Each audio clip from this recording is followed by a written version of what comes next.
عن حذيفة قال والله ما أدري أنسي أصحابي أم تناسوا والله ما ترك رسول الله صلى الله عليه وسلم من قائد فتنة إلى أن تنقضي الدنيا يبلغ من معه 300 فصاعدا إلا قد سماه لنا باسمه واسم أبيه واسم قبيلته رواه أبو داود. جیسے کہ اس کتاب الفتن کے پہلے حدیث میں گزر چکا کہ نبی کریم صلی اللہ علیہ وسلم ایک مرتبہ کھڑے ہوئے اور قیامت تک آنے والے جتنے بھی فتنے تھے وہ سارے فتنے ہمیں بیان کیے. اور یہ حدیث 5 صحابہ کرام سے مروی تھی جیسے کہ میں نے آپ کو بتایا تھا. تو یہ حدیث بھی اسی کی زبان میں ہے کہ اس دوران نبی کریم صلی اللہ علیہ وسلم نے یہ بیان فرمایا تھا کہ جو آدمی اس فتنے میں قیامت تک آنے والے فتنے میں شریک ہو اور اس کے ساتھ 300 بندوں کی مختصر جماعت بھی ہو تو اس کا نام بھی نبی علیہ السلام نے ہمیں بتایا تھا. اس کے باپ کا نام بھی ہمیں نبی کریم صلی اللہ علیہ وسلم نے بیان کیا تھا اور اس کے قبیلے کا نام بھی نبی کریم صلی اللہ علیہ وسلم نے ہمیں بیان کیا تھا. بلکہ ابو ذر رضی اللہ عنہ کی روایت ہے کہ نبی کریم صلی اللہ علیہ وسلم کے دور میں جب کوئی پرندہ اوپر اڑتا تو اس کے بارے میں بھی ہمیں پتا تھا. نبی کریم صلی اللہ علیہ وسلم نے ہمیں اتنی تفصیل سے ساری باتیں وضاحت کے ساتھ بیان کی تھی. واللہ ما ادری اللہ کی قسم میں نہیں جانتا انسی اصحابی کہ میرے جو صحابہ ہے میرے جو ساتھی ہے نبی کریم صلی اللہ علیہ وسلم کے صحابہ میں میرے جو ساتھی ہے جو ہمارے ساتھ ایک درسگاہ میں نبی کریم صلی اللہ علیہ وسلم سے سیکھتے آئے ہیں اور وہ بھول گئے ام تناسوا یا انہوں نے بتکلف یعنی بھولے پن کو ظاہر کیا اور یہ کہہ رہے ہیں کہ ہم سے بھول ہو گئی ہے. جیسے کہ دوسرے حدیث میں اس کی وضاحت ہے کہ کیوں وہ ایک بات کو یعنی بھولے ہوئے نہیں ہیں لیکن لوگوں کو بیان نہیں کر سکتے حالات کی وجہ سے, فتنوں کی وجہ سے, سازشوں کی وجہ سے, مصائب کی وجہ سے, تکلیفوں کی وجہ سے, قتل کی وجہ سے, دھمکیوں کی وجہ سے, لوگوں کی ہنسی مذاق کی وجہ سے لوگ اس کا پھر مذاق اڑاتے تھے. تو یہ بیان کیا کہ مجھے پتہ نہیں کہ وہ نبی علیہ السلام کے صحابہ بھول گئے یا انہوں نے بتکلف اس چیز کو بلا دیا, یعنی یاد تو ہے لیکن بتکلف نسیان کو ظاہر کر دیا. اس سے معلوم یہ ہوتا ہے کہ نبی کریم صلی اللہ علیہ وسلم کے صحابہ کو خوب علم تھا فتنوں کا, لیکن وہ کثرت سے بیان نہیں کر سکتے تھے کیونکہ اس سے پھر فتنے اٹھنے کا خطرہ تھا, فتنوں کے اٹھنے کا خطرہ تھا. اس وجہ سے نبی کریم صلی اللہ علیہ وسلم کے صحابہ وہ یہ باتیں کثرت سے نہیں کرتے تھے کیونکہ جو باتیں یا تو لوگ اس کا انکار کریں گے اور یا جو ہے نا لوگ اس کے پیچھے پھر مذاق اڑائیں گے, اصل دین سے بھی ہاتھ دھو بیٹھیں گے.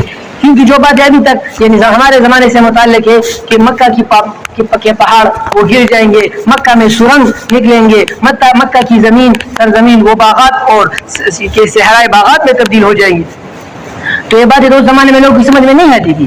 یا ایسے کہا کہ عورتیں وہ گدھوں پر بیٹھ کر مسجد آئیں گی, یا عورتیں ایسی ہوں گی ان کے سر بختی اونٹوں کی طرح ہوں گے, یا لباس پہنے ہوئے ہوں گے لیکن وہ ننگی ہوں گی. یہ باتیں تو زمانے میں سمجھ میں نہیں آتی تھی.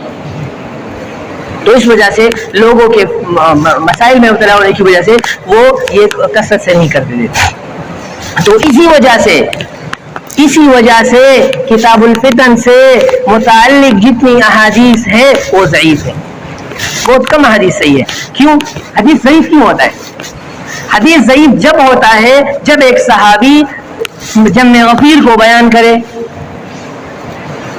اور وہ جم غفیر پھر آگے جم غفیر کو بیان کرے اور وہ جم غفیر پھر آگے جم غفیر کو بیان کرے. تو اس کو کیا کہتے ہیں کہ اس کی یہ حدیث جو ہے نا متواتر ہو گیا یا مشہور ہو گیا اور اس کے جو ہے نا سند میں کثیر افراد یہ اس کے مطابق موجود ہے, اس کے مشاہد موجود ہے, یہ کہا جاتا ہے نا. تو جو بات لوگ بیان نہیں کر سکتے چھپ کے اس کو بیان کیا کہ نبی اسلام نے جو بات بیان کی تھی تو یعنی اس ڈر سے کہ کہیں ہم یعنی کتمان علم نہ آ جائیں, تو ایک کتمان علم کے ڈر سے ایک لازمی کو بیان کیا. تو اسے ایک آدمی نے حالات کے ڈر سے پھر دوسرے ایک آدمی کو بیان کیا اور اس نے اپنا نام ظاہر نہیں کیا. تو جب نام ظاہر نہیں کیا تو مجہول ہو گیا نا, یا آپ نے اپنا لقب ظاہر کیا تو جب لقب ظاہر کیا تو مجہول ہو گیا نا. یا یہاں سے سفر پہ چلا لاہور میں اور لاہور میں کسی کو یہ حدیث بیان کیا, مثلا مکہ کے ایک آدمی چلا مدینہ میں اور مدینہ میں تو لوگ اس کو نہیں جانتے تھے تو اس نے مدینہ کے چند گمراہ لوگوں کو حدیث بیان کی. انہوں نے کہا کہ ہمیں ایک آدمی نے کہا تھا کہ ایسا ہوگا, تو وہ کہہ رہے ہیں کہ اس کی حدیث سند تو ضعیف ہے. تو سند ضعیف کیوں ہے؟ اس وجہ کی طرف دیکھو. تو یہ تناسو کے لفظ سے یہ وجہ سمجھ میں آ رہی ہے کہ بتکلف لوگوں کے ڈر کی وجہ سے وہ لوگوں کم لوگوں کو بیان کرتے تھے اور وہ پھر اپنا نام ظاہر نہیں کرتے تھے یا اپنا غیر معروف نام ظاہر کرتے تھے. تو اس وجہ سے وہ مجہول ہو گیا. تو جو مجہول ہو گیا تو مجہول کی روایت محدثین کے نزدیک صحیح ہے نہیں ہے. تو اس وجہ سے کتاب الفتن کی حدیث ہو ضعیف. لیکن ضعیف روایت جب صحیح روایت کے معارض نہ ہو. اب ہم یہ نہیں کہتے کہ ضعیف روایت کو بتکلف ہم صحیح بناؤ, کیونکہ الاسناد من الدین لولا الاسناد لشاء من قال من شاء ما قال, مشہور مقولہ ہے نا عبداللہ مبارک رحمۃ اللہ علیہ. تو ہم یہ نہیں کہتے کہ بتکلف اس کو صحیح بناؤ, لیکن ہم کہتے ہیں کہ ضعیف روایت جب قرآن اور سنت اصول شریعت کے مخالف نہ ہو, ضعیف روایت جب دیگر صحیح روایات کے معارض نہ ہو, ضعیف روایت جب واقع کے مطابق آ جائے. مثلا ایک کام نبی اسلام نے بیان کیا تھا اور وہ اب ہم اپنے آنکھوں سے دیکھ رہے ہیں, تو اس کی سند اگرچہ ضعیف ہے لیکن واقع نے, خارج نے, نفس الامر نے اس حدیث کو صحیح کر دیا, سند کو نہیں, اس حدیث کے متن کو صحیح کر دیا. سمجھ لیں آپ میری بات؟ واللہ ما ترک رسول اللہ صلی اللہ علیہ وسلم, اللہ کی قسم نبی کریم صلی اللہ علیہ وسلم نے کسی بھی گمراہی کے لیڈر اور گمراہی کے دعوت دینے والے, بدعت پر ابارنے والے اور لوگوں کو نہیں چھوڑا, بلکہ جب قیامت تک آنے والے جتنے بھی فتنے ان کے لیڈر ہیں تو الی ان تنقضی الدنیا, دنیا کے انقضاء, دنیا کے انتہا تک جتنے بھی خطرناک قسم کے لوگ ہیں جو فتنہ بر اور فتنہ گر لوگ ہیں, بغض و عداوت والے ہیں, تو نبی کریم صلی اللہ علیہ وسلم نے ان کو بیان کیا. اور یبلغ من معه, ایسے قائد جن کے پاس جو لوگ ہیں, جن کے پیچھے جو لوگ جاتے ہیں وہ 300 تک یا اس سے زائد کیوں نہ ہو, لیکن نبی کریم صلی اللہ علیہ وسلم نے قد سماه لنا, نبی علیہ السلام نے اس قائد کا نام ہمیں بیان کیا, اس کے باپ کا نام بیان کیا, تو اسم قبیلتی, اس کے قبیلے کا نام بیان کیا. یعنی اس کی ایسی وصف بیان کی جو واضح ہے, مفصل ہے, مبہم مجمل نہیں ہے, بلکہ واضح طور پر نبی کریم صلی اللہ علیہ وسلم نے اس کو یعنی یہ ہمیں بیان کیا. تو یہاں جو ما ترک الا, یہ جو ہے لمطلبی کہتے ہیں کہ یہ استثناء منقطع ہے. اور اگر پہلی تشریح ہو کہ جو بھی آدمی اس فتنے سے, اس وصف سے متصف ہو تو وہ ہمیں بیان کیا, تو اس اعتبار سے مستثنیٰ پر متصل ہے. تو یعنی ایسا کوئی عالم جو لوگوں کو بیان کر کے بدعت میں مبتلا کرتا ہے, یا کوئی امیر جو لوگوں کو یعنی جنگ پر ابارتا ہے, تو اس سب کو نبی کریم صلی اللہ علیہ وسلم نے, اس کی وضاحت ہمیں نبی کریم صلی اللہ علیہ وسلم نے بیان کی. اور دوسری بات میں فرمایا کہ جب ہم اس کو دیکھتے ہیں, اس حالت کو دیکھتے ہیں, تو نبی علیہ السلام کی جو بیان کی ہوئی بات ہے وہ ہمیں پھر یاد آ جاتی ہے, اور ہم کہتے ہیں اس بارے میں تو نبی علیہ السلام نے یہ نہیں بیان کیا تھا. دوسرے کہہ رہے ہاں بیان کیا تھا. دوسری بات میں فرمایا وعن ثوبان قال قال رسول اللہ صلی اللہ علیہ وسلم, نبی کریم صلی اللہ علیہ وسلم نے فرمایا انما اخاف علی امتی الائمۃ المضلین, وہی میں اپنی امت پر سب سے زیادہ جو جس چیز سے ڈرتا ہوں تو وہ ایسے لیڈر ہیں جو گمراہ کن ہو. وَإِذَا وَضَعَ السَّيْفُ فِي أُمَّتِي, اور جب میری امت میں تلوار کا استعمال عام ہو جائے گا, ایک مرتبہ تلوار کا آپس میں ایک دوسرے کے خلاف استعمال کرنا وہ شروع کریں گے, تو لم يرفع عنهم الى يوم القیامہ, تو وہ پھر قیامت تک یعنی نہیں اٹھے گا, قیامت تک پھر یعنی پھر صورتحال گمبھیر ہوتی چلی جائے گی. تو اس روایت میں حضرت ثوبان رضی اللہ عنہ جو نبی کریم صلی اللہ علیہ وسلم کے آزاد کردہ غلام ہیں, انہوں نے فرمایا کہ الائمۃ المضلین, الائمہ یہ جمع ہے امام کی, اور امام وہ قوم کے رئیس اور مقتدا کو کہتے ہیں, اور جس کے قول اور فعل اور عقیدے کی طرف لوگوں کو بلایا جاتا ہے اور لوگ اس کی اتباع کرتے ہیں. تو یہ فرمایا کہ کہ جب میری امت میں تلوار آپس میں ایک دوسرے کے خلاف تلوار استعمال کرے تو اس کے بعد پھر میری امت میں یعنی یہ ختم نہیں ہو گئے تلوار. مطلب یہ ہے ان دونوں روایتوں کا کہ جب مسلمانوں میں اصل چیز اتحاد و اتفاق ہے، اور جب ایک مرتبہ اتحاد ٹوٹ جائے اور وہ اتحاد کا ٹوٹنا وہ شروع ہوتا ہے قتل و قتال سے، اور قتل و قتال سے پہلے پھر قیل و قال ہوتا ہے، اور قیل و قال سے پہلے آپس میں ایک دوسرے سے کے متعلق باتیں ہوتی ہے، اور اس سے پہلے سینے میں انہیں ایک دوسرے کے خلاف حسد ہوتا ہے، اور حسد کے بعد پھر بغض ہوتا ہے، اور بغض سے پھر آگے عداوت شروع ہوتی ہے، اور وہ عداوتیں پھر زمان پر آنی شروع ہو جاتی ہیں، اور پھر اس کے بعد پھر آپس میں ایک دوسرے کے ساتھ لڑائی وغیرہ شروع ہو جاتی ہے، اور پھر یعنی خونریزی تک یعنی بات چلی جاتی ہے، اور جب خونریزی ایک مرتبہ شروع ہو جائے تو پھر وہ ختم نہیں ہوتی. تو یہ بات نبی علیہ السلام نے بیان کی کہ جب ایک مرتبہ خونریزی شروع ہو جائے، اور وہ حضرت عثمان رضی اللہ کے دور میں شروع ہو گئی، تو بس عثمان رضی اللہ کے دور میں شروع ہو گئی تو پھر ختم نہ ہوئی، پھر ختم نہ ہوئی، اور پھر چلتی چلی گئی، پھر آگے بڑھتی گئی، اور پھر جنگ صفین ہوا، پھر جنگ جمل ہوا، پھر جو ہے نا آپس میں مسلمانوں کے آپس میں حالات وہ متغیر ہو گئے، حالات خطرناک قسم کے آ گئے، اور ابھی تک وہ حالات چل رہے ہیں. تو اور ایک بات تو یہ، دوسری جو بات بیان کی الائمۃ المضلین، یعنی ہر ایک علاقے میں ایسا عالم ہوگا جس کی طرف لوگ جائیں گے، لیکن وہ گمراہی پھیلانے والا ہوگا. کوئی بھی گمراہی والے نہیں کہتا کہ میں گمراہ ہوں. اور نبی صلی اللہ علیہ وسلم فرمایا دجال سے پہلے 30 دجال آئیں گے، اور لیڈر آئیں گے، بڑے بڑے لیڈر آئیں گے، لوگ ان کو بڑا مرتبہ دیں گے، لیکن وہ گمراہی پھیلائیں گے، مسلمانوں کو آپس میں مسلمانوں کے اختلافات کو اباریں گے، اور مسلمانوں کو یعنی ایک نقطے پر اور ایک دین پر ان کو متفق ہونے نہیں دیں گے. کیونکہ اگر مسلمان متفق ہو جائے تو پھر ان کو بڑا کون کہے گا؟ مثلا ایک فرقہ اس کا ہے، ایک اس کا ہے، تو جب لوگ اس میں متفق ہو جائے ان دونوں کے ساتھ، پھر ان دونوں کے لوگ اس پر متفق ہو جائے تو پھر اس کا فرقہ اس کو بڑا کہے گا. تو مزہ تو یہ ہے نا کہ 2-3 فرقے ہو جائے کہ ہر ایک اپنا اپنا ہو، بڑا ہو، اور کہتے ہیں کہ بھائی اختلاف نہیں ہونا چاہیے، اتفاق نہیں ہونا چاہیے، لیکن آپس میں ہم مضبوط اختلافات ہوتے ہیں. تو اصل میں اختلاف کا آنا یہ حب ماں اور حب جا کی وجہ سے ہوتا ہے. جب مال کی محبت ہو اور عہدے کی محبت ہو تو اس کی وجہ سے پھر اختلافات شروع ہو جاتے ہیں. تو اور دوسری حدیث میں فرمایا کہ ہم من بنی جلدتنا، وہ ہماری زبان کے لوگ ہوں گے، ہماری ہی یعنی ہماری طرح رنگت والے ہوں گے، ہماری طرح بولی بولیں گے، ہماری طرح علماء ہوں گے، ہماری طرح فضلاء ہوں گے، اور ہماری طرح اپنے علاقے کے لوگ ہوں گے، ہمارے ہی منتخب کردہ لیڈر ہوں گے، لیکن وہ سب سے بڑے ذلیل اور سب سے بڑے رسوا اور سب سے بڑے فتنہ گر اور سب سے بڑے دین کے مخالف وہی لوگ ہوں گے. اب تو انگریز چلا گیا، لیکن یہی کھڑے انگریز اب یہ بیٹھے ہوئے اور امت کو چوس رہے ہیں.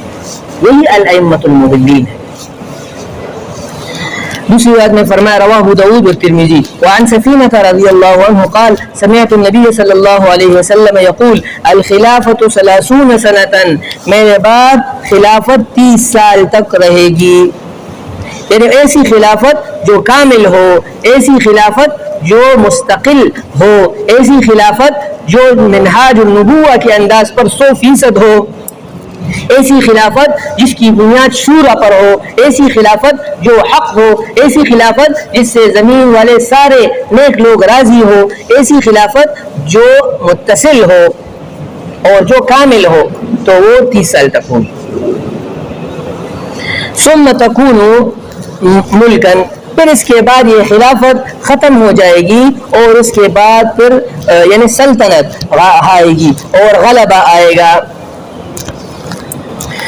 تو اس کا مطلب یہ ہے کہ یعنی حق یعنی اس کا جو یعنی خلافت جو ہوگا تو اس کی بنیاد، اس کو خلافت کیوں کہتے ہیں؟ کہ اس کی بنیاد شورا پر، اس کی بنیاد نبی کریم صلی اللہ علیہ وسلم کے صحابہ اور جو علاقے کے منتخب لوگ تھے، جو برگزیدہ لوگ تھے، منتخب میں برگزیدہ لوگ تھے، اللہ کے منتخب لوگ، تو ان کی جو ہے نا لینے پر تھی. لیکن اس کے بعد پھر بنو امیہ کی حکومت آ گئی، اور جب سے یزید باپ نے بیٹے کو منتخب کیا، یزید کو جب منتخب کیا گیا تو اس سے پھر اختلافات شروع ہو گئے. تو اس کے بعد پھر ملک آ گیا.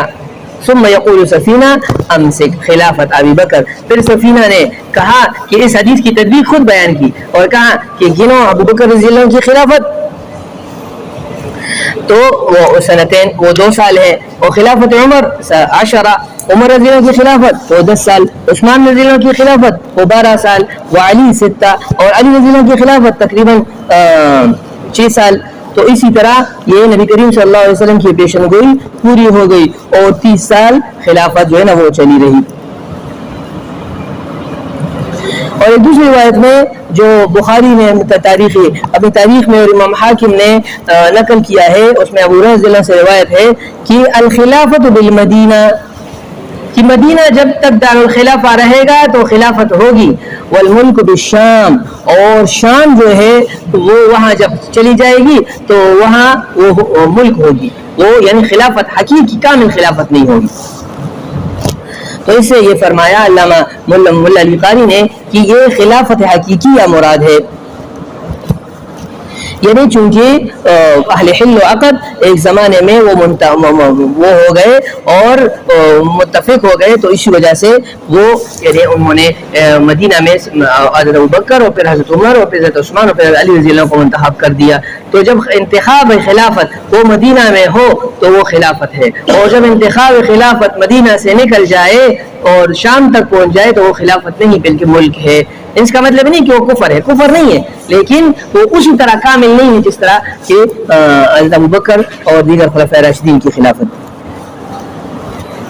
لیکن جب حالات تبدیل ہو گئے تو ابھی اگر ایک آدمی یعنی بڑا ہو جائے، ملک کا مطلب یہ کہ بزور وہ بڑا ہو جائے تو اس کی یعنی خلافت کو ہم پھر اس کی حکومت کو وہ تسلیم کرنا چاہیے جب تک وہ کفر نہ کرے. تو یہ بات نبی کریم صلی اللہ علیہ وسلم نے یہ بیان کی. اور دوسری حدیث میں ہے کہ میرے بعد خلفاء ہوں گے، 12 خلفاء ہوں گے. تو مختلف یعنی سلطنت عباسیہ میں بعض لوگ تھے، اور ابو عمر بن عبدالعزیز رحمۃ اللہ بن امیہ میں تھے، تو اور بعض دیگر زمانے میں یہ نیک لوگوں کی حکومت وہ چلتی رہے گی یہاں تک کہ اس کا آخری جو 12 میں سے جو آخری ہوگا تو وہ حضرت امام مہدی علیہ الرضوان ہوں گے. رواہ احمد و ترمذی و ابو داؤد. اور دوسری روایتوں میں اس کی وضاحت ہے کہ میرے بعد پہلے وہ نبوت ہوگی، نبی اسلام کی عمر وہ نبوت کی 23 سال تھی، پھر میرے بعد خلافت ہوگی اور اس وہ نبی اسلام کے بعد یعنی 30 سال تک رہی. پھر میرے بعد ملک ملک عاز ہوگا، یعنی باپ کے بعد بیٹا، بیٹے کے بعد یعنی قرآن و حدیث کا نظام تو ہوگا لیکن جو خلفاء راشدین کی طرح نظام ہے وہ نہیں ہوگا. اور پھر اس کے بعد ملک جبری ہوگا. تو 1924 کے بعد پھر خلافت ختم ہو گئی تو ملک جبری شروع ہو گئی، یعنی جس میں اس کی پھر علامات حدیث میں بیان کی ہے کہ تقادم الناس تقادم الحمیر، لوگ ایک دوسرے پر گدھوں کی طرح حملہ کریں گے، حلال شراب کو حلال سمجھیں گے وغیرہ وغیرہ. وعن حذیفہ رضی اللہ عنہ قال قلت یا رسول اللہ ایکون بعد هذا الخیر شر کما کان قبله شر، کہ اس اسلام کے بعد پھر جو خیر کا زمانہ ہے اس کے بعد پھر شر ہوگا، یعنی جاہلیت کا اور کفر کا زمانہ آئے گا جیسے کہ پہلے کفر کا زمانہ تھا. قال نعم، تو نبی اسلام نے فرمایا ہاں. قلت فما العصمۃ، تو پھر میں نے پوچھا کہ اس سے بچاؤ کیسے ہوگی؟ تو نبی اسلام نے فرمایا السیف، تلوار سے. تلوار سے پھر جو ہے نا مسلمان تلوار استعمال کریں گے تو اس فتنے سے بچیں گے. اور وہ ابوبکر رضی اللہ کے دور میں ہو گیا جب لوگوں نے فتنے شروع کیے، ارتداد کا فتنہ آیا، لوگ مرتد ہو گئے، تو ابوبکر رضی اللہ تلوار اٹھائی اور تلوار کے ذریعے سے ان کے ارتداد کو ختم کیا. قلت فما وهل بعد السيف بقیہ، کہ سیف کے بعد پھر یعنی تلوار کے استعمال کرنے کے بعد پھر جو ہے نا یہ فتنے ہوں گے، یعنی اس شر کا جو باقی حصہ ہے وہ رہے گا. قال نعم تكون امارہ، کہ تكون امارہ على اقضاء، کہ لوگوں کو حکومت ملے گی اور لیکن وہ حکومت آنکھوں میں تنکے ڈالنے کی وجہ سے ہوگی، یعنی لوگوں کے دلوں میں یعنی ایسی حکومت ہوگی کہ وہ حکومت مختلف کے ناروا ناجائز قسم کے امور سے مرکب ہوگی، یعنی حکومت تو ہوگی لیکن وہ امارہ ہوگی یعنی ناجائز قسم کے امور سے مرکب ہوگی۔ اقضا جمع ہے قضا، جمع ہے قضات کی، قضا کی، اور قضا یہ جمع ہے قضات کی، اور اس پانی کو کہتے ہیں یا اس تنکے کو کہتے ہیں جو آنکھ میں جاتی ہے۔ تو تنکے کو اس حالات یعنی مسلمانوں کے فساد کو اور مسلمانوں میں بدعات کے آنے کو اس کو تشبیہ دی ہے آنکھوں میں تنکے ڈالنے کی وجہ سے، یعنی ایسی عمارت ہوگی، ایسی حکومت ہوگی کہ جس میں بدعات، مناہی کا ارتکاب وغیرہ یہ سب کچھ ہوں گے۔ اور یہ ہے کہ حضرت اس نے مولا علی قاری رحمۃ اللہ علیہ نے اس حدیث کے ذیل میں لکھا ہے کہ اس سے مراد وہ حضرت معاویہ رضی اللہ عنہ اور حضرت علی رضی اللہ عنہ کے درمیان جو جنگ تھی وہ ہے، اور کیونکہ اس میں حق حضرت علی رضی اللہ عنہ کے ساتھ تھا، حضرت علی رضی اللہ عنہ حق پر تھے، لیکن اور یہ ہے کہ حضرت علی رضی اللہ عنہ اگر معاویہ رضی اللہ عنہ کے ساتھ جنگ نہ کرتے تو اس کی حقانیت ثابت نہ ہوتی، تو اس وجہ سے فرمایا کہ تلوار کا استعمال ضروری ہے۔ اور اس کی دلیل عمار رضی اللہ عنہ مسلم کی روایت ہے کہ تقتلک الفئة الباغیہ فقاتل التي تبغی حتى تفیء الى امر اللہ۔ اس سے مراد یہ ہے کہ عمار رضی اللہ عنہ کہ عمار رضی اللہ عنہ جس کو جو قتل کرے تو وہ ناحق ہوگا، اور عمار جس کے ساتھ ہو تو وہ حق ہوگا۔ عمر رضی اللہ عنہ علی رضی اللہ عنہ کے ساتھ تھے۔ اور اس نے فرمایا سن وہدنا علی دخن، اور پھر کہا کہ ہدنا ہوگا یعنی دستبندی، جنگ بندی، صلح ہوگی، علی دخن، اور وہ صلح وہ نفاق اور دھوکے کی وجہ سے ہوگی، خیانت کی وجہ سے ہوگی، یعنی ظاہراً تو اصلاح ہوگا، ظاہراً تو یعنی مسلمانوں کے درمیان اصلاح اور مسلمانوں کے درمیان اجتماعیت کی ہوگی، لیکن حقیقت میں وہ دخن ہوگا، یعنی حقیقت میں وہ یعنی لوگوں کی مرضی اور شریعت کی مرضی اور عمدہ لوگوں کی مرضی کے مطابق نہیں ہوگا۔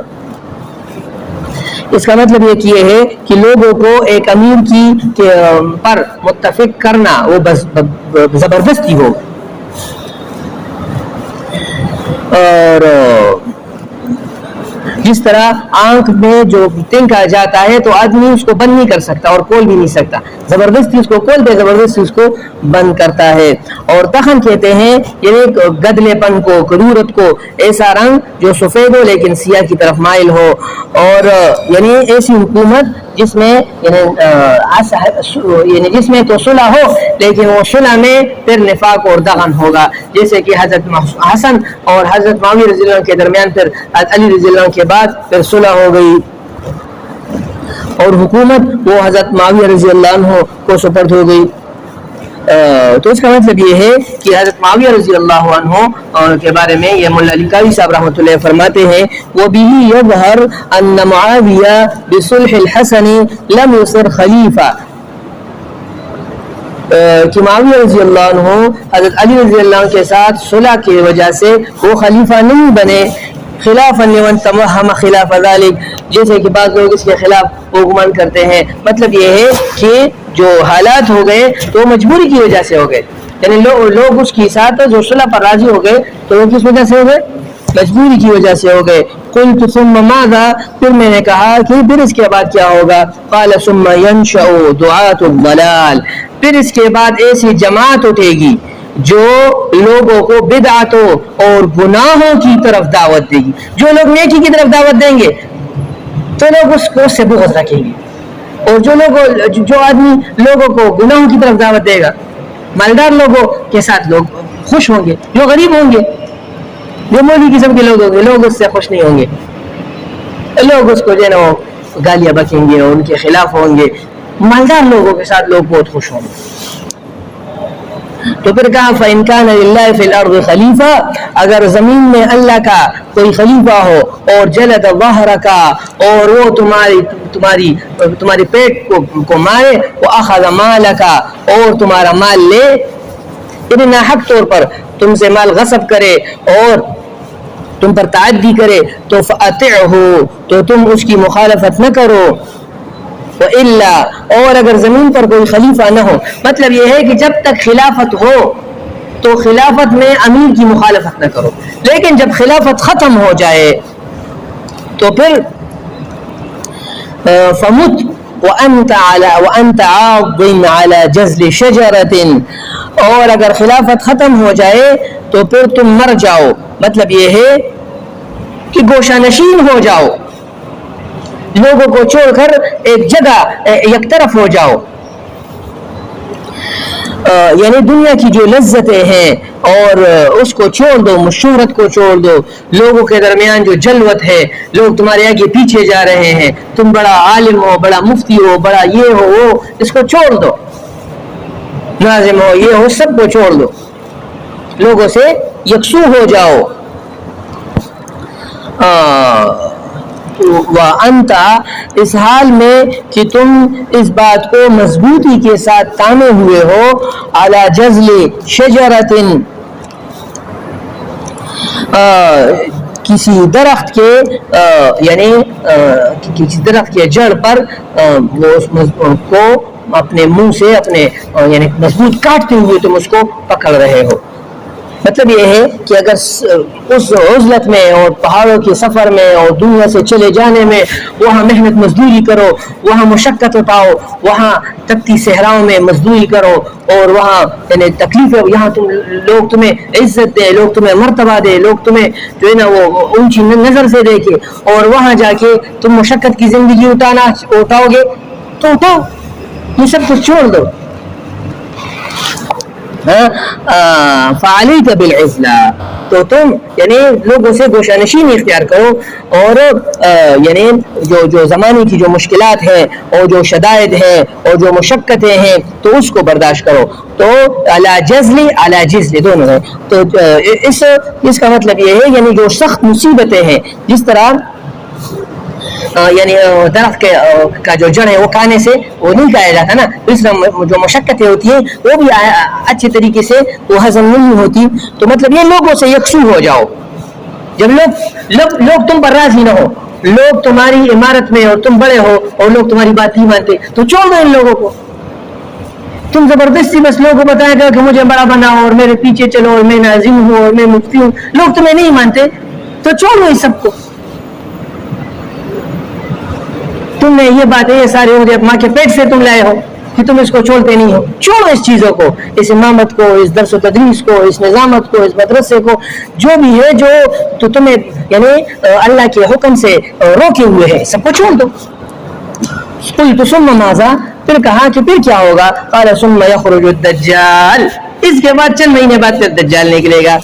بعد ذلك معه نهر ونار, اس کے ساتھ ایک نہر ہوگا اور اس کے ساتھ یعنی آگ ہوگا. یعنی ظاہراً نظر سے آئے گا, تو ان فتنوں کے بعد پھر دجال کا فتنہ آئے گا.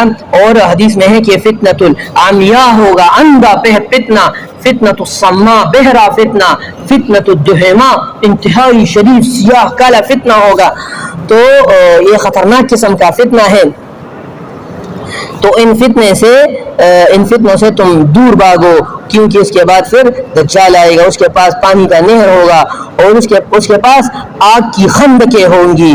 تو وہ سحر کے ذریعے سے اور اپنے جو سحری علم ہے, اس کو علم کہتے ہیں نا, یہ ٹیکنالوجی کو علم کہتے ہیں, یہ سحر ہے, اس سحر کے ذریعے سے لوگوں کو مرعوب کرے گا اور لوگوں کے ذہن میں یہ کہے گا سورا مردان, یہ سحر بن جائے گا, یہ دہتی ہوئی جو ہے نا وہ لاؤ بن جائے گا. تو لوگ کہیں گے کہ یہ دجال کے ساتھ لاؤ لشکر ہے, خطرناک قسم کی مصیبت ہے, اور جو مصیبت آ جائے تو پھر اسلام کو جو ہے نا دل میں اسلام لانا چاہیے.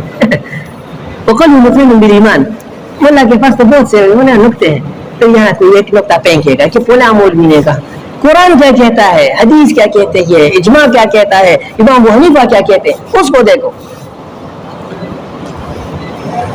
اور یہ حدیث میں ہے نا کہ لوگ دجال کے ساتھ جو علماء ہوں گے، دجال کے ساتھ جو لوگ ہوں گے تو وہ کہیں گے کہ بھائی ہم دجال کے ساتھ اس وجہ سے نہیں ہے، ہمارے اپنے مفاد ہیں اس سے، ہم تو اللہ کی ایمان رکھتے ہیں لیکن ظاہراً اس کے ساتھ ہے. یہی ہے اس کا پتہ تب چلے گا نا جب تمہاری ماں وہ پیاس سے بلکتی ہوئی ہوگی اور وہ ایک بوند پانی کا محتاج ہوں گی، اور وہ اگر تمہیں بول پا دی دجال سے لو اس کو سجدہ کرو تو تمہاری ماں موت سے بچ جائے، اس وقت ایمان کا پتہ چلے گا. اور اس سے تمہارے بچے وہ پیاس سے بلکتے ہوں گے، سخت ترین شدت سے وہ پیاسے ہوں گے، اور اگر تم ان کو پانی دو اور دجال کو سجدہ کرو تو وہ موت سے مر جائے، بچ جائے. تو اس وقت ایمان کا پتہ چلے گا، اس وقت تمہاری داڑھی کا پتہ چلے گا، اس وقت تمہاری مفتی توب کا پتہ چلے گا، اور اس وقت تمہارے جو علم کیا نا اس علم کا پتہ اس وقت چلے گا. اور یہاں بھی جب تمہارے پاس ڈالر آئیں گے نا، ایک طرف ڈالر ہیں اور عورتیں ہیں اور گاڑیاں ہیں، اور دوسری طرف یہاں کی ذلت اور رسوائی ہے، یہ ہے اس وقت پتہ چلتا ہے کہ یہ یونیورسٹی کی طرف بھاگتا ہے، ڈالر کی طرف بھاگتا ہے، وہ عورتوں کی طرف بھاگتا ہے، چمکیلے عہدوں کی طرف بھاگتا ہے، یا یہاں بے عزتی کی زندگی گزارتا ہے. وہ یونیورسٹی کی طرف بھاگ رہے ہیں. فمن وقع فی نارہ، جو آدمی آگ میں کود گیا، اصحاب الاخدود کی سنت جاری کی، سنت ابراہیمی کو گلے سے تاما رکھا اور اس کو سینے سے لگایا، وجب اجرہ، تو اس کا اجر واجب ہو گیا بھائی، اس کا اجر پکا. وحط وزرہ، اور اس کی جتنی سابقہ گناہ ہے وہ ختم. ومن وقع فی نہرہ، اور جو آدمی مفادات کے جال میں پھنس گیا اور اس کے پانی میں وہ کود گیا، ڈگریاں لینے کے جاتا ہے، امتحانات دینے جاتا ہے، پتہ چلے گا تمہیں جب اس کی وجہ سے تم ذلیل ہوگے، اس امتحان کی وجہ سے. میں نے دی ہے نا، مجھے پتہ ہے نا، میں نے 10 سال ان کمینوں کے ساتھ گزارے، 10 سال گزارے یونیورسٹی میں. پتہ چلے گا تمہیں خوب ذلیل ہوگا نا، ایک دمڑی کا محتاج ہوں گے، ایک دمڑی کا تمہیں خون تمہارا چوستے ہیں یہ لوگ، تب پتہ چلے گا. تو ومن وقع فی نہرہ، اور یہاں تمہیں پیسے نہیں دیتے لیکن کم از کم بات تو مانتے ہو نا، عزت تو کرتے ہو نا، احترام تو کرتے ہو، اور وہاں کے لوگ وہ پیسے نہیں دیتے تو ذلیل بھی کرتے ہیں، اور تمہارے سامنے عورتوں کے ساتھ پتہ نہیں کیا کیا کرتے ہیں. یونیورسٹی میں کیا ہوتا ہے؟ یہی ہوتا ہے عام طور پر. ومن وقع فی نہرہ، اور جو دجال کے پانی میں کود گیا، وجب وزرہ، تو اس کے گناہ وہ ثابت ہو گئے، گناہوں کا جو بوجھ ہے وہ اٹھائے گا. وحط اجرہ، اور جس کا جو اجر ہے وہ کم ہو، سارا عمل وہ باطل رائے گاہ ہو گیا. قلت ثم ماذا، پھر کیا ہوگا؟ قال ثم ينتج المہر، پھر ایسے لوگ نکلیں گے، ایسے اور یعنی گوڑوں سے ایسے بچے پیدا ہوں گے. مہر وہ بچے کو کہتے ہیں، گوڑے کے ایسے بچے ہوں گے کہ فلا يركب، کہ تو جب وہ وقت یعنی وہ بچے ہوں گے اور وہ ابھی سواری کے قابل نہیں ہوں گے، گوڑوں کے بچے ہوں گے لیکن جب وہ سواری کے قابل ہوتے اس کو فرس بولتے ہیں، اور جو سواری کے قابل نہ ہو تو اس کو مہر بولتے ہیں. تو جب وہ مہر ہوں گے تو اس وقت فلا يركب، تو اور وہ فلا يركب، تو اور ابھی تک اس کے بیٹھنے کا زمانہ نہیں آئے گا، اور تو اس پر مت بیٹھو یہاں تک کہ قیامت آ جائے. مطلب یہ ہے کہ اس کے بعد پھر حضرت عیسیٰ علیہ السلام کا زمانہ ہوگا، بہت کم عرصہ لگے گا، قیامت کے آنے میں اتنا طویل زمانہ پھر باقی نہیں رہے گا. مطلب یہ ہے کہ اون جب یہ جو گھوڑے جب بچی جنتی ہے نا تو اس کے بعد پھر وہ بڑا نہیں ہوگا ابھی تک، مطلب سال دو نہیں گزریں گے کہ بس اس دوران امام عیسیٰ علیہ السلام کا نزول ہوگا اور پھر قیامت کے آثار ظاہر ہوں گے. وفي روایت قال هدنة على دخن کہ حکومت ہوگی، صلح ہوگی، لیکن صلح وہ ظلم کے خاتمے پر نہیں ہوگی بلکہ ظلم کے کو چلتے ہوئے، ظلم کو ہاتھ میں تامے ہوئے ہوگی. وجماعت علی اقضاء، مسلمانوں کے مابین اجتماعی صورتحال ہو جائے گی، لیکن علی اقضاء، لیکن وہ ایسی ہوگی کہ اس میں مسلمانوں کے خواہشات اور حال ہوا وہ مختلف ہوں گے، مسلمانوں میں مختلف قسم کے عیوب جمع ہوں گے. اقضاء کا معنی کو پہلے بیان کیا نا.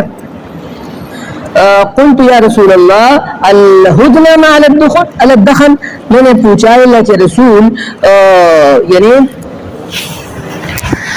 یہ صلح ہوگی لیکن دخن کے ساتھ ہوگی، اس کا مطلب کیا ہے؟ ما ہی یہ کیا ہے؟ قال لا ترجع قلوب اقوام على الذي كانت عليه، کہ لوگوں کے دل اسی طرح نہیں ہوں گے پھر جو جس طرح پہلے تھے.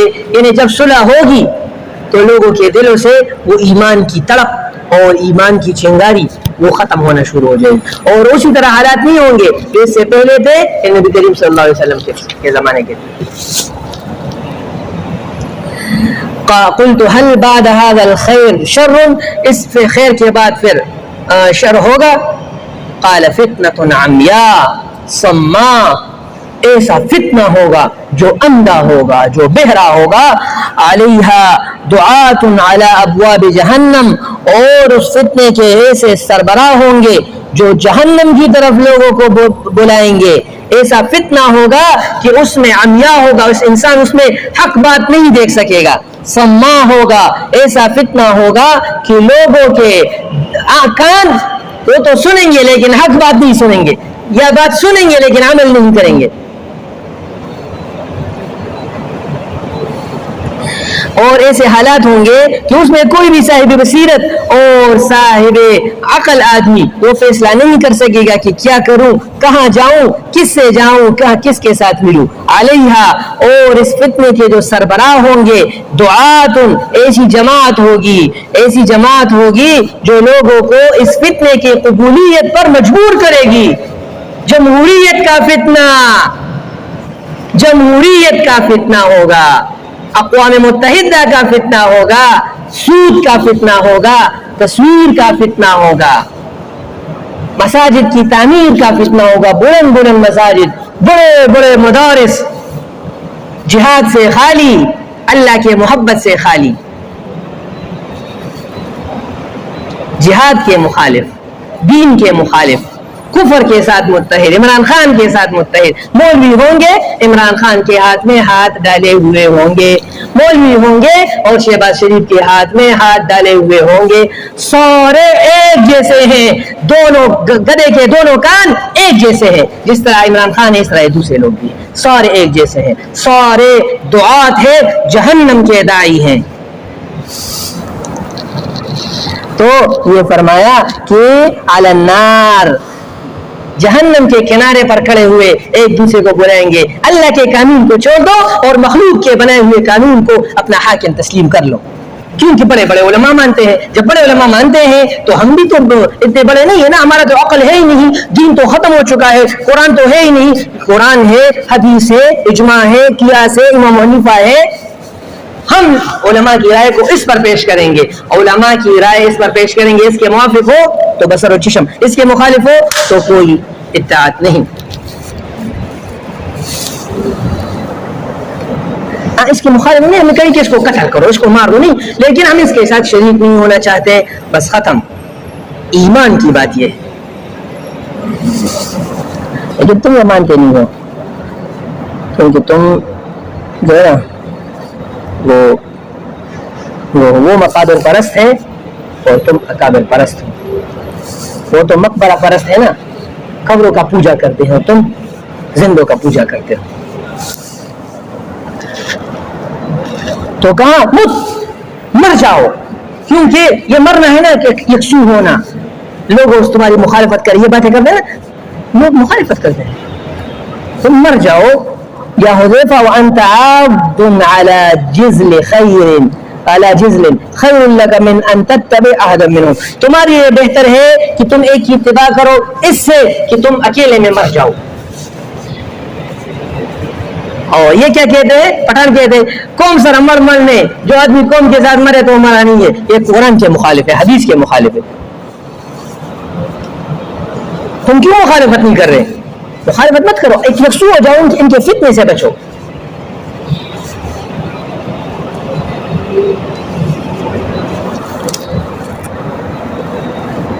وعن ابي ذر رضي الله عنه قال كنت رديفا خلف رسول الله صلى الله عليه وسلم يوما على حمار.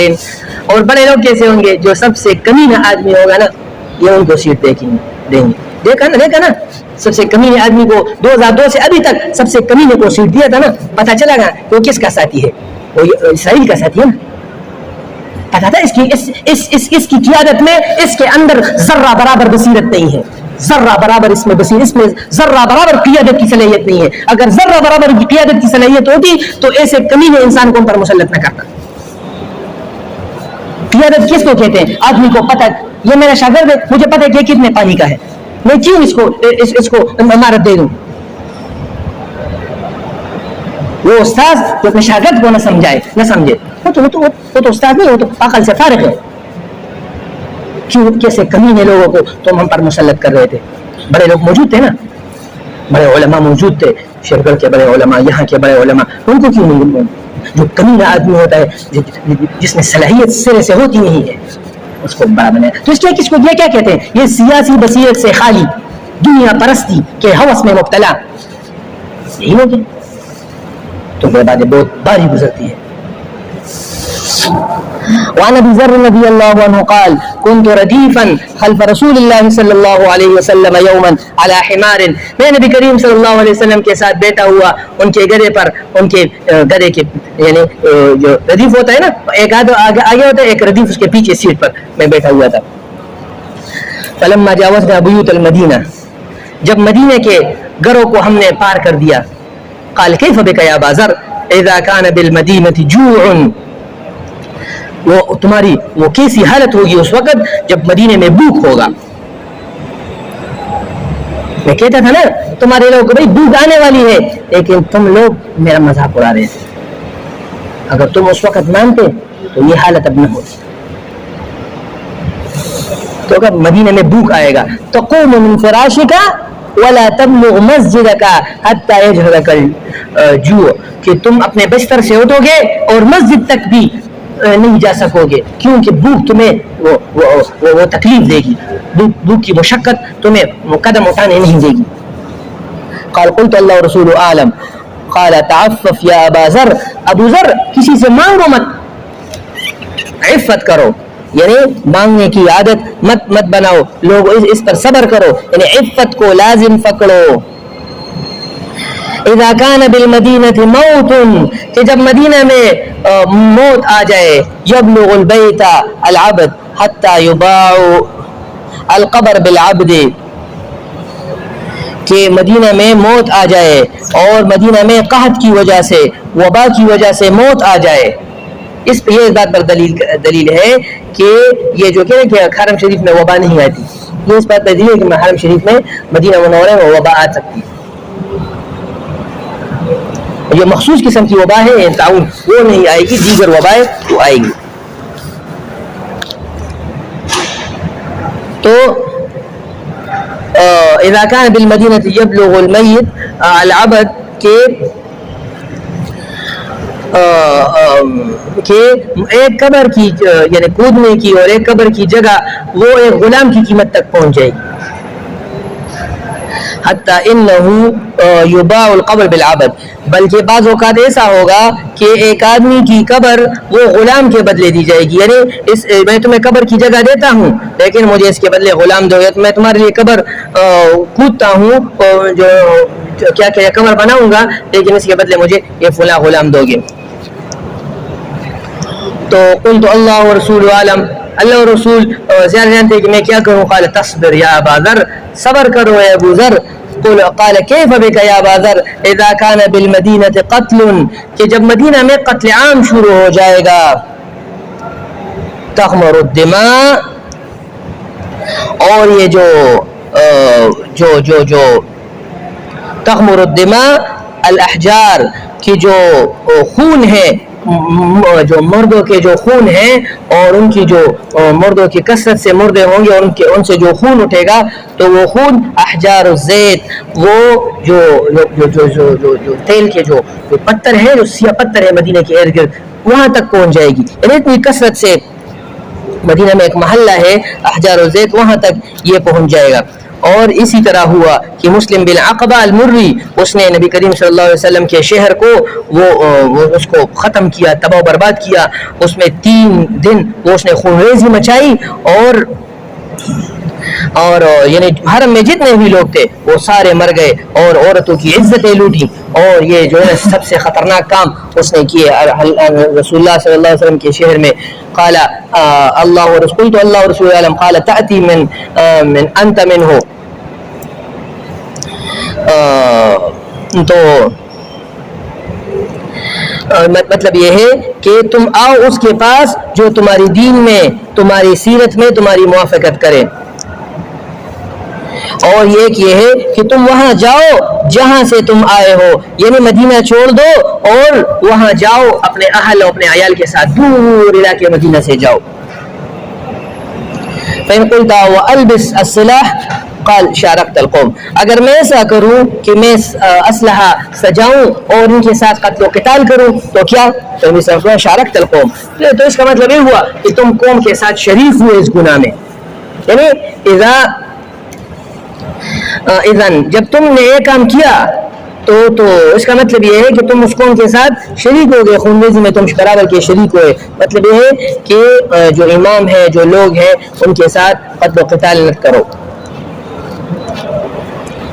تو یہ ہے کہ جب ظلم ہو تو ظلم کا یعنی ظلم کے خلاف وہ نہیں ہونا چاہیے. تو یہ کہ ظلم کے خلاف اس وقت ہونا جب وہ کافر ہو تو اس کے خلاف تو ہونا چاہیے، لیکن جب وہ مسلمان اور ظلم کر رہا ہو اور تم اس کے ساتھ پھر قتل و قتال کرو، مسلمان پھر کمزور ہو جائے، اس پر پھر کافر غالب آ جائے، تو اس وقت پھر اگر وہ ظلم کرے لیکن اس کے ہاتھ پھر مت روکو. تو جب تمہیں پتہ ہو کہ میں کچھ نہیں کر سکتا. قال قلت فكيف اصنع یا رسول اللہ، اے اللہ کے رسول میں کیا کروں پھر؟ تو کہا ان خشیت ان یبہرک شعاع السیف فالق ناحی ثوبک علی وجہک لیبوء باثمک واثمہ. اگر کوئی آدمی تمہارے پاس آئے اور اس کی جو تلوار ہے اور اس تلوار کی جو شعاعیں ہیں، تلوار تمہارے پاس لے کے آئے اور وہ تلوار سونت لے، نکال لے، اور اس کی شعاعیں، تلوار کی شعاعیں وہ تمہاری آنکھوں کو خیرہ کرے، تو تم اپنے چہرے پر کپڑا ڈالو تاکہ وہ تمہیں مار دے، وہ تمہارا گناہ اور اپنا گناہ خود اپنے گلے پر لے جائے. ان تبوء باثمی واثمک فتکون من اصحاب النار، جیسے کہ قابیل کو کہا تھا حابیل نے.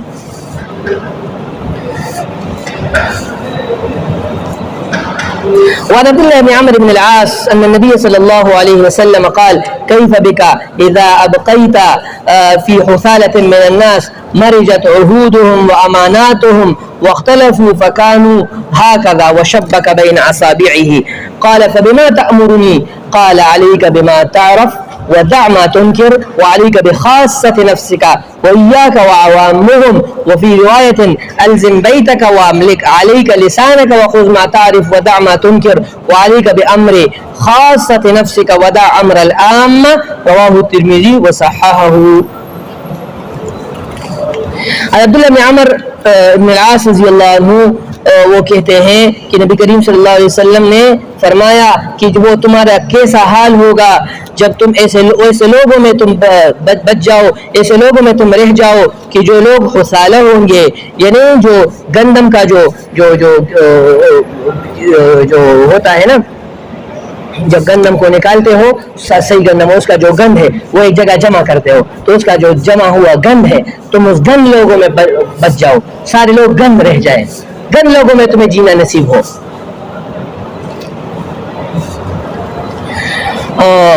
مرجت عہودہم، گند اس وجہ سے ہوں گے کہ ان کے جو وعدے ہوں گے تو وہ ایک دوسرے سے وعدہ خلافی کریں گے، وہ اماناتہم اور وعدہ خلافی کریں گے، اور اسی طرح آپس میں ایک دوسرے کے ساتھ جو امانتیں دی ہیں تو امانتوں میں خیانت کریں گے.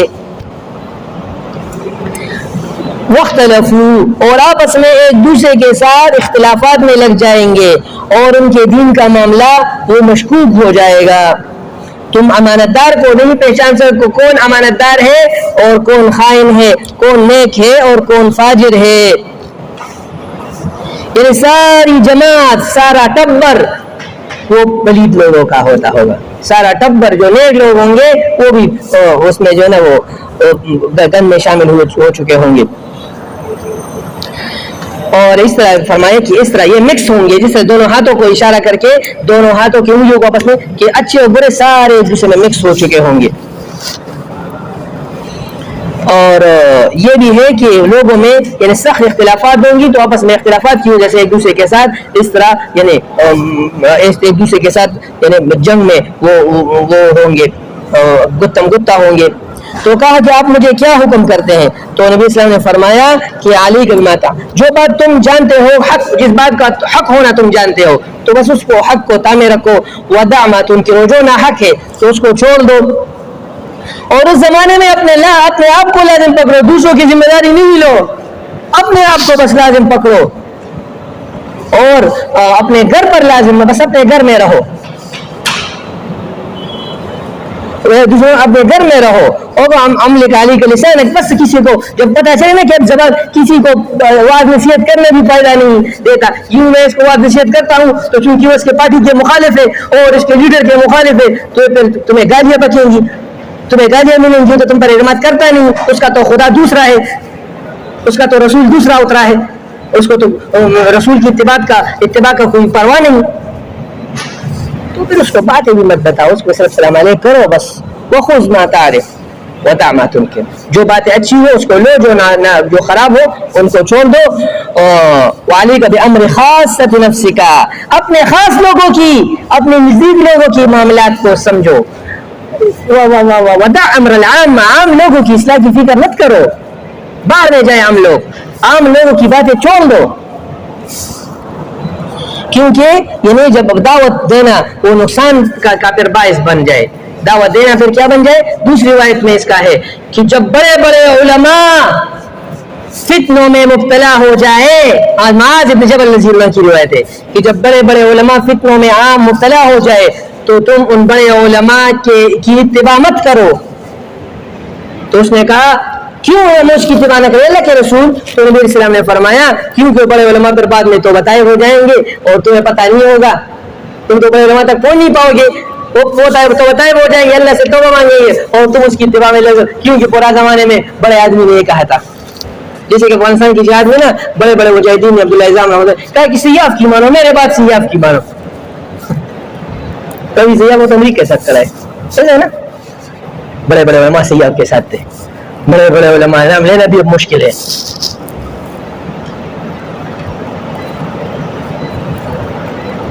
سیاف کو دیکھو کیا کر رہا تھا, سمجھیں گے بعض لوگ میری باتوں کو. سیاف کے ساتھ کون تھے؟ ابھی تک یہ بات تم نے میری زبان سے نہیں سنی ہوگی اس 8 سالوں میں, پہلی بات میں بیان کر رہا ہوں. سمجھ رہے ہو تم؟